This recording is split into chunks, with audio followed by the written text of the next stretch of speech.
Reimagining Success, episode 287. And there are so many nuggets in this last-minute spontaneous interview that I did with the very lovely Verity Baldry. And we talked about how difficult it is to make a decision about your career when you're younger, how we make that pivot later on, how we kind of keep our options open while still building on that traditional definition of success in terms of status, perhaps, and something that feels like more of a expected route, taking that leap then into doing something else and looking at this idea of being a fractional, in this case, fractional chief of staff that Verity has, in a sense, created for herself, but it's such a great fit for her fantastic background. And we, of course, dive into as well how to make it work for you. So work-life integration in more practical terms. So you're going to love this one. Enjoy.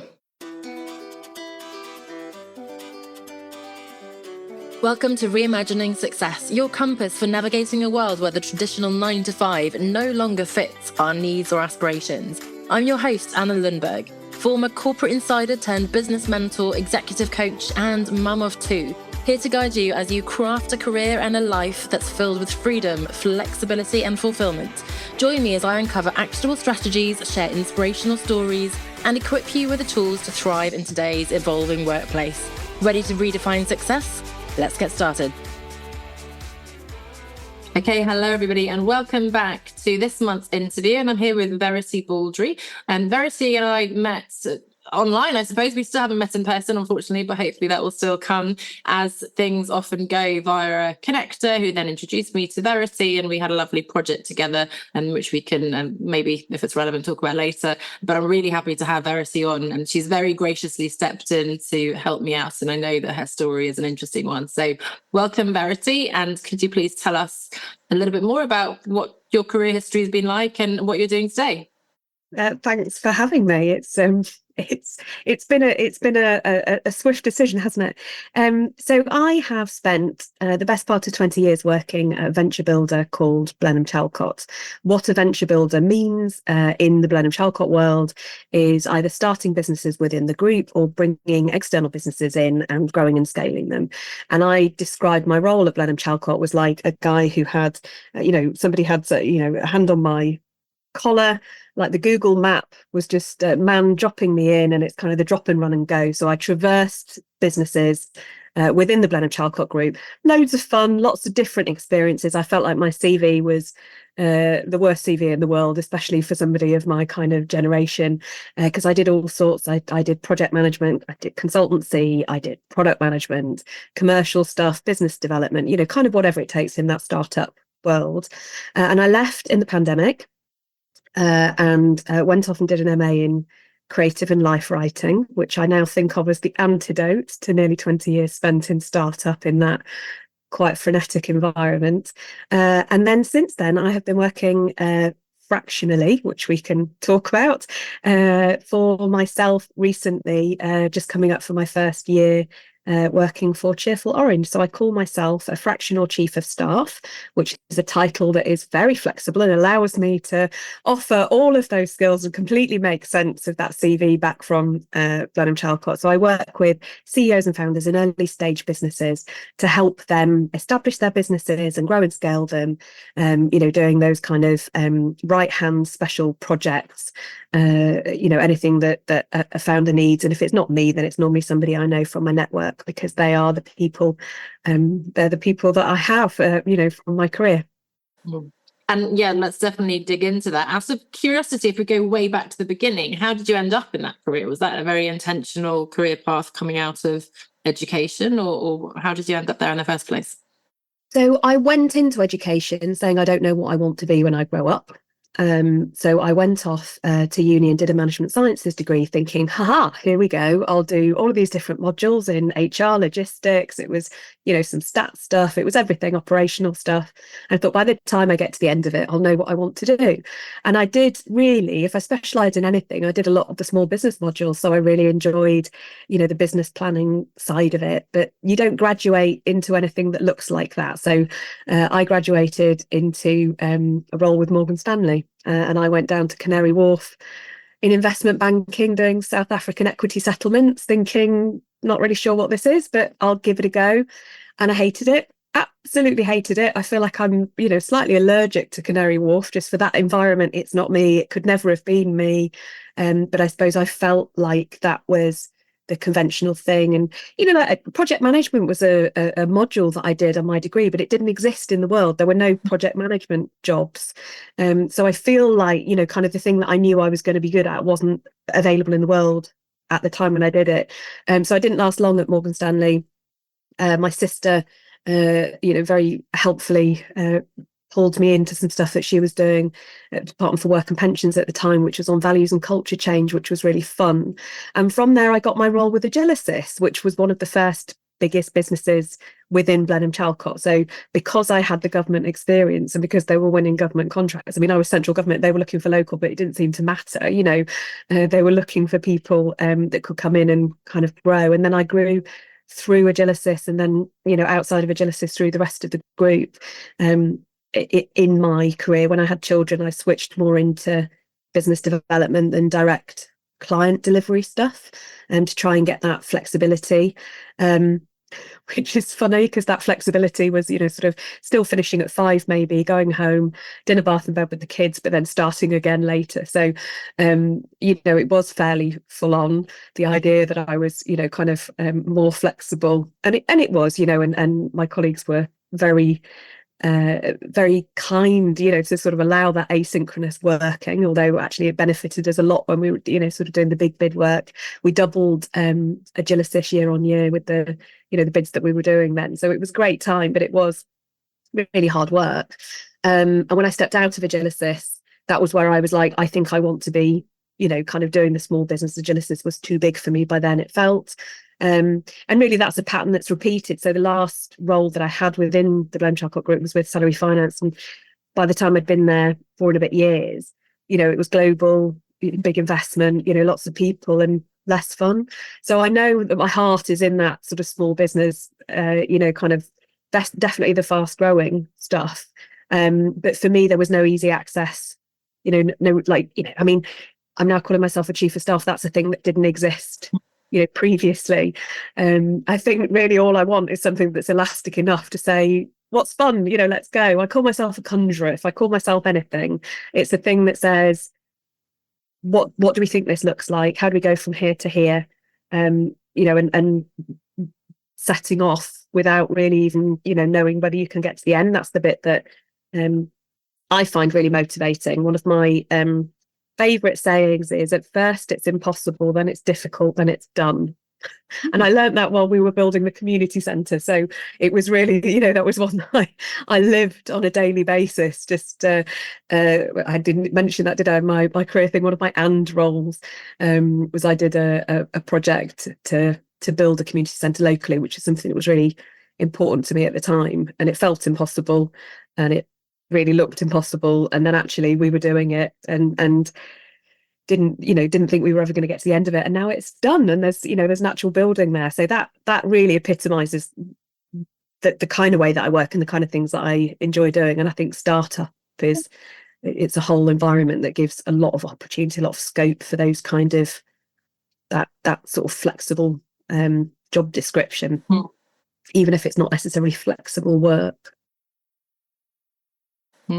Gosh, I want to say so many things now. I love that, first of all, the impossible, because things can, when starting a podcast, we were just talking about, you've never done it before. It seems completely overwhelming. Or even going on a podcast is the first step. And yet, as soon as you start breaking it down, okay, it becomes tricky and challenging and difficult. This is by far not as complicated as growing a business, but just as the example that comes to mind. And then, before you know, you have actually done it. But things that just seem like a far off goal, it's just not possible to visualize how that could become more real. It sounds like you've been too good at your job and you've grown the businesses too much, and to the point that oh dear, too successful now for me. I need to move on somewhere else. I can't take full credit for that at all whatsoever. I'm only ever a cog in a machine rather than taking the leadership role and stuff, really. But it sounds also like you have that self-awareness. And I think this multi-potentialite sort of umbrella portfolio and fractional idea is so appealing to people like us, if I can lump myself in that bracket as well. My degree was very much, I want to study as much as possible to keep my options open. I didn't really know. And I think who does know at that age? It's really tricky. But with that self-awareness and so, how did you look at success when you were coming out of education? Do you feel like you adjust, as you said, yeah, this is the kind of job that I should be taking? As a parenthesis, the other point I wanted to pick up on before it goes away from my brain is this interesting thing that these jobs didn't exist when you were studying. And obviously we talk now about AI and all the things, the stats, whatever it is, 80% of jobs won't exist in 20 years and 80% of jobs that will exist don't exist today, which sounds like it was also the case already there. So anyway, my question was, how did you look at success then and how has it changed? I think success used to be very status oriented and money driven when I was leaving university. So, Morgan Stanley was one of the top jobs that was available. It was the sort of mum and dad be proud of me badge. I mean, I interview a lot of graduates and junior staff now for a lot of the roles that I do. And they're like, startup, it's so brilliant. And my mum and dad are delighted. And I'm just like, if I'd have gone straight into a startup, my dad would have had a heart attack. It would have just been like the riskiest thing. It's a bit like, some families would never entertain the thought of their children going into the arts, or if anybody said I want to be a music producer or something, they'd have been encouraged to go off and do maths probably. So I think the getting the definition of success was that status role, which was big company, lots of money, and when I let go of that, it started becoming more fun. But I didn't know, I just knew it wasn't that. I didn't know that it was a new thing or a different thing. And as I say, kind of working in startup wasn't seen as the groovy thing that it is now. Well, it's they're really starry-eyed about getting into startups, aren't they? And the scope and the possibility. I think it was very much seen as something that was like, well, you're never going to get a pension, and there'll never be any mat leave, and you work loads of hours for no money. Why would you bother? And the company may fail as well. I mean, all those things are probably still true, but at least now the understanding of the flexibility, the variety, the sort of the well-rounded experience that you can get, I think is a lot more attractive to people than going into a corporate role or the grad training scheme at Morgan Stanley. I mean, back office equity settlements for the South African market wasn't going to give me life skills, I'm pretty sure. Yes. Maybe that's just square pegs and round holes. I don't know. Yes. So I have a very different definition of success now. Some of that is that I'm further on in my career and I've got that experience behind me that's in the bank, and I want to be able to leverage that. But some of that is that I have a more grown up family, and I have kind of more thoughts about. I'm 20 years into my career with probably 20 years left. And success for me is more about fun and interesting. It's more about variety, having autonomy, having creating mastery, being able to do new things and take more risks for fun rather than for necessity. And that, I think, has been more of a joy to be able to experience. I'm very privileged because I don't have to chase a paycheck in the way that I used to need to, and some of that working as hard as I did and saving money as hard as I did is then the platform that gives me the now. So I don't think I could necessarily put my definition of success back to my younger self, or vice versa. I think it morphs and changes as you kind of meet each different part of your life. And it's such a robust background to have that already, the big company and the status and the income to be able to make those creative choices later. I think I heard Gary Vaynerchuk talking about how actually when you're young is the moment when you should take the risks. You've got nothing to lose, which is true. But then I wonder, if you do that, then do you not gain the experience? Maybe you're burned and then you kind of go back to comfort zone and stay there forever. I don't know. I mean, there's probably no right answer, but it's an interesting. And anyway, we can't go back in a time machine and change the choices we made. So, it's too late for us. The only question is now for all of us and for listeners, what do we want to do now going forwards? And when you made the decision then to leave, you mentioned it was during the pandemic. Was that a big life audit reset, or was it just coincidental? How did you make that decision then to go off on your own? I'd already felt like the role that I had wasn't the one that I was really excited about having, because it, was a at that point small cog in a very, very big machine. And so when redundancies were offered going into the pandemic, that was a good opportunity, I suppose. I guess I'd have loved to have stayed in the Blenheim Chalcot group and started again, but that wasn't the environment, and it's still not the environment, really. I mean, startup is tough. And in all honesty, I think, that first kind of, it's 17 years was exhausting, and I didn't realise how exhausted I was. And when I stopped, and, we all took a breather in the pandemic, didn't we? Doing that MA, creative and life writing, was poetry. It was nuts. I've never, I did sciences at A level and at university. That gave me the insight that I think to be able to burn as fast as I had for as long as I had to close down a lot of those you're in survival mode a bit. I mean, but when you've got the young kids and you're doing the school runs and the packed lunches, I know we talked about that the other day, didn't we? Like, it's just the hamster wheel. And when you get the ability to stop, which is, lucky that I had that, because otherwise I might just have carried on. It was my one mode and I'd never really questioned it. That I then went and kind of nourished the creative side. I then had that moment of, well, I don't want to lose that. I don't want that to look like the kind of midlife crisis in the pandemic. I am a woman of a certain age, it's a risk, and it might have been that, who knows, but there's nothing that kind of I realized that is something that I need to keep doing, to have that balanced whole self. But actually startup was my love, so I went back and took a role thinking, I'm back on the wagon again. That was where we met, startup forever. Yeah. And then with the environment as it is, that role wasn't sustainable for me for the long term, at which point I just wondered whether I'd retired. Like, I left there and thought, there's not a lot out there, what do I do? And I knew about you, I knew about your book and your podcast. I had that in my arsenal. I had a really lovely friend who said the word fractional to me, because I was saying, kind of, do I go back and or do I do part-time now? Do I go back round the wheel on, is it startup, is it poetry, how do I manage those two things? And she said fractional, and I thought, fantastic. So it's the best rebranding of like contracting, or part-time, or interim. It's kind of all of those things. It can be anything that you want it to be. I would never, if somebody had said to me go freelance, I would have said no, that's scary. But somebody said fractional, and I thought, oh, that's interesting, I could work fractionally. And the breaking it down into small steps bit, I was then like, well, that's really awkward. I don't know how I'm going to, And she sort of said, well, just set up a company, do it from within inside a company, because otherwise I was a little bit like Verity Baldry Services Limited. I'm selling myself, like that solopreneuring kind of, you are selling yourself, but you need not to feel so quite flayed bare to the world of, the kind of the promotion of it.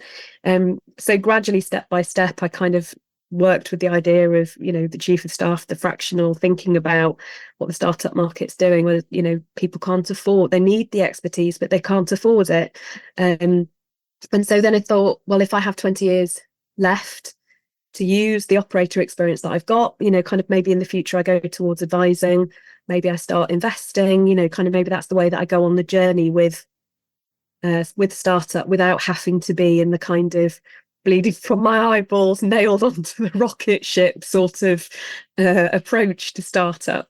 And that then coalesced really quickly for me, actually, into something that felt quite nice.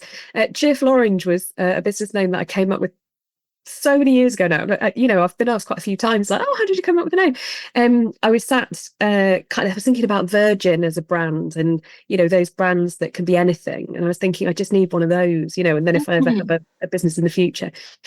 And I don't know how I got to Cheerful Orange, but I loved it, and I bought the domains for it. And then it's been my guilty shame sort of year on year, every time it's renewed. I've been like, oh no, so, like, why am I spending money on this? So when I got to that moment of, okay, I think I can do this. I think I can work for myself. I think I can make a plan. I think it can be a fractional chief of staff. I think it can be Cheerful Orange. And there we go. So 9th of May was when when I incorporated. There's a we here. It's me and Cheer Bear, if you want to see how this is my...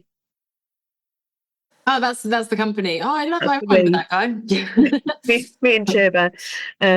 Yeah, so that was that kind of thought process that then tipped me into doing this. And I've been lucky because it's just talking to people, isn't it? I mean, you say this, it's not going out and doing this big marketing, branding, thrusting yourself forward. It's actually going around and speaking to people and finding out what their needs are and seeing if you can help. And I've been lucky that I've had those people in my network that are Imagine you starting have businesses and would like to work together, and that's kept me out of mischief, really. And what then is the difference between, is it just a mindset thing between being a freelancer, contractor, veritybaldry.com kind of solopreneur? As you said, how have you been going about kind of with the business development? How has it, for people listening who are like, oh, I don't even know how to begin. How do I become fractional? How do I sort of tell people I'm available? How does it work? I think it's a personal thing, because I know there are fractional like Slack channels that you can join. I'm in a couple. There's lots of now blogs or whatever out there for the fractional industry. Some people will do fractional as in 2 days a week in one business and 3 days a week in another. And they may do that kind of forever, or they might do that, the 2 day a week is for the next 3 months and the 3 day a week is and they're constantly trying to stitch the ends of them together, or they're trying to kind of make a week between different commitments. And I think that's a really nice approach, because you get that variety. You get, being fractional, you see lots of different businesses, and you can actually transfer all the best practice across them. You come up with something once and you take it to a different business, and it's fits the purpose, and what do you know, you've been able to turn up and add value easily. So that that's one way of doing it. I do it more and I offer that, of course I do. I can also be on a retainer as and when. I can do hourly for certain stuff, or I can just literally do work packages, and that's for me like the ultimate kind of fractional, because I'm like fractions on fractions kind of the way that I can work to balance the different clients that I have. But that also allows me, I did start looking at the investing maybe a bit earlier than I thought I would, because I realized that so there's awful stats out there about investing. Only 2% of money goes into female founded businesses. That goes up to 17% if they've got a male partner. So I joined a female angel network group specifically to invest in female founders, which makes sense from a business development point of view, because I'm out there and meeting female founders. But actually that's also where my heart is, just to try and support the sisterhood of struggling startup entrepreneurs out there that otherwise don't get the support. So I don't want to work full time, because I want that work that I do, the investment, that will be like a 10-15 year sort of thing to come to fruition. I need to put the time into that now as well. So having the variable diary works for me. I can super boost some things one week and other things in a different week, and in theory also take time off. Tomorrow's task is to take my son to get 2 teeth taken out. That's in my diary, and that's like a work commitment. And I used to feel really guilty about that. I used to really feel like, if I'd taken time out, even to go to the dentist for myself, let alone, kind of for somebody else, then there was sort of a clock in my head where I needed to make it up. And concerned that I was letting people down on the team that I was in or whatever. So now it's just me and Cheer Bear. She doesn't mind. Amazing. And what does a typical work week look like for you then? Is it very varied, or do you have a structure that you try to follow in terms of the balance you want? I think I could work more towards finding a regular structure. I tend to allow each week to do what it wants to do and see what happens. So I can sit from one week to the next with a completely empty diary, but by the time I get to Monday, it's full.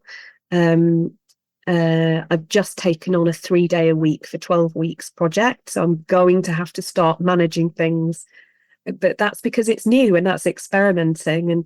And I kind of have a view on it that if I tried to make it happen, I probably couldn't anyway. I think that's one of maybe the downsides of working for yourself and being the solopreneur. You are at the behest of other people, and you're only ever prioritized according to their priority list. So, if I was going to say to people, I'm only going to be available on a Monday morning, one of my founders would turn around and go, well, I can only really see you on Thursday night. So what are you going to do about that? And then be like, yeah, okay, fine. Yes, let's do that your way instead.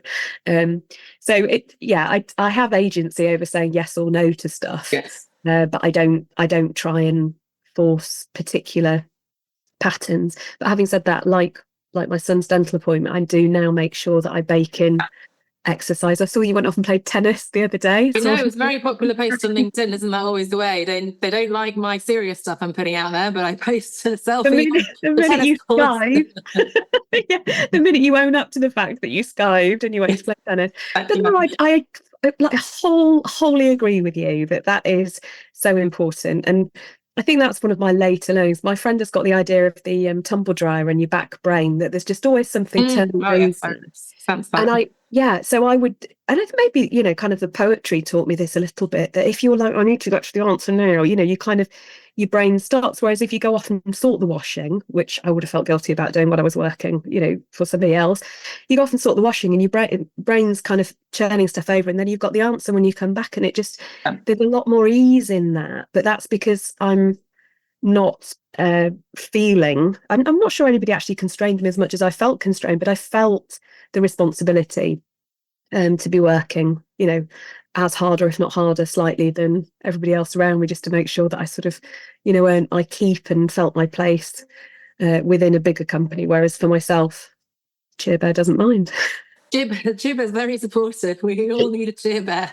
I did have a little Yoda figure here, which I realised just yesterday I've lost, so that's no good. I need to bring him back. But yeah, I've lost my little Yoda coach.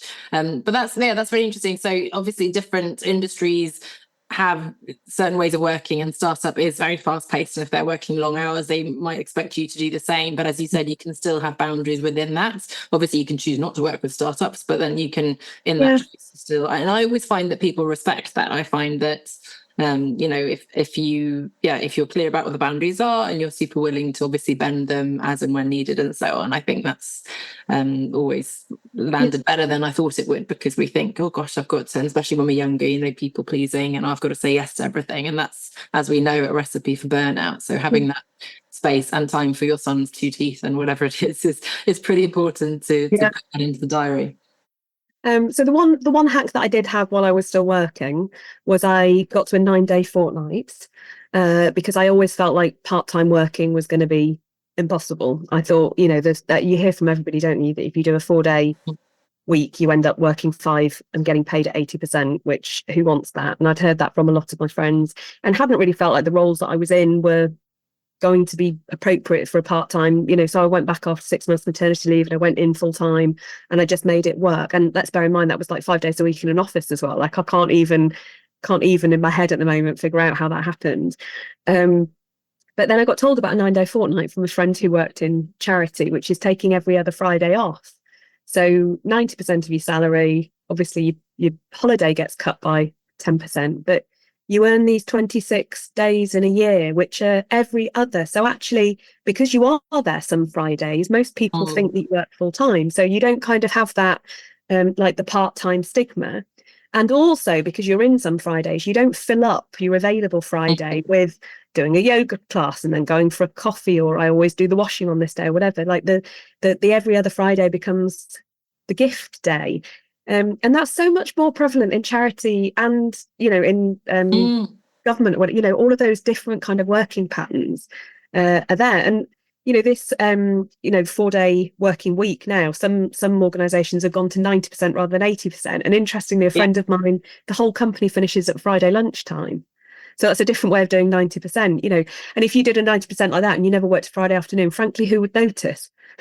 But then you wouldn't have the benefit of you'd have every Friday afternoon off, and you'd end up filling that up, and you wouldn't feel like you had the time off. So that was the most that I managed to get, kind of that flexibility while I was, you know, in a inverted commas corporate job, was to do that.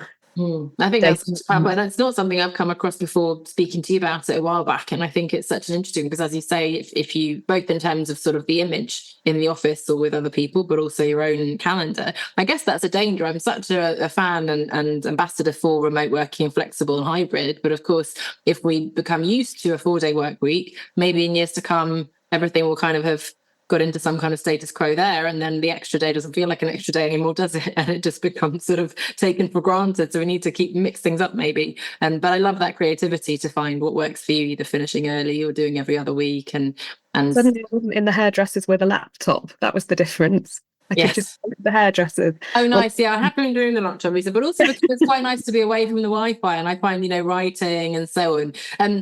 Yeah, the little anecdote that I think of when you mentioned the domain name, because I think that will be so familiar to listeners. I've done the same, and it's such a power in taking that first step of getting the domain name. And I know I hinted to you that I was writing another book, and I've had that domain name for many a year.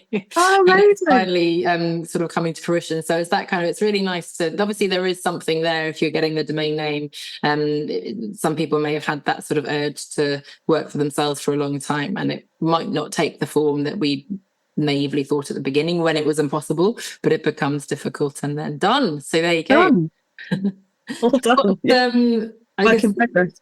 And there's a big pressure to say words of wisdom, but what final sort of leaving thoughts might you have for somebody who listens? Oh, this fractional thing sounds very interesting. What could be a first step for them to explore and to take that further?